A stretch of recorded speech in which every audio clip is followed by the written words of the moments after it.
दुसऱ्या वाचपांत आमी आयकले जेजू तीर शारांत आसलो. आतां तीर शार म्हणजे तुमकां इले इज्रायलाचे मॅप खबर आसूंक जाय. हे वाटेन मेडिटेरेनियन दर्या आसा आनी थंय त्या दर्या लागीं एक शार तीर. थंय जुदेव लोक ना, सगळो दुसऱ्या धर्माचो लोक. आनी जेजू थंय गेल्लो त्या लोकां मदें वावर करूंक शिकोवन दिवंक. तीर थावन तो वयर सिदोनाक वेता दर्या लागींच. मागीर सिदोना थावन असो येवन डेकापोलीस वेता.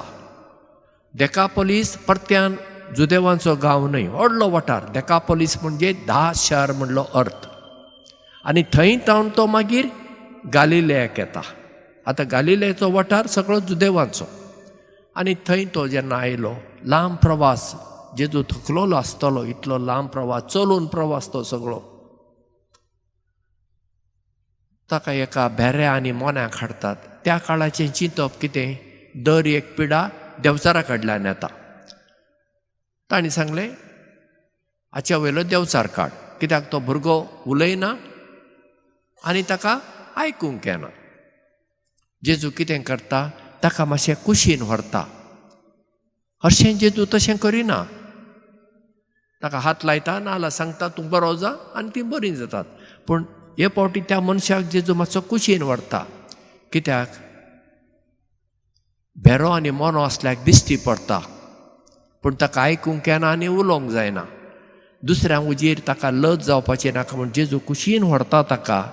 आनी ताच्या कानांनी आपलीं बोटां घालता आनी ताचे कान उगडटात. आपली थिंपी काडून ताचे जिबेक लायता.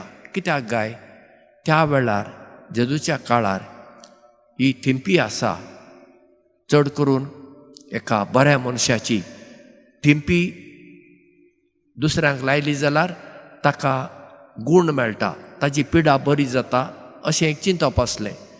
जेजू तें वापरता, आपली थिंपी काडटा आनी ताचे जिबेक लायता आनी तो उलोवंक लागता आनी सगळो लोक अजाप जाता. आनी जेजू म्हणटा हें कोणाक सांगनाकात, सांगनाकात, जेजूक नांव नाका. पूण जितलें तो तांकां सांगतालो तितलीं ती गांवार वचून जेजू विशीं सांगतालीं.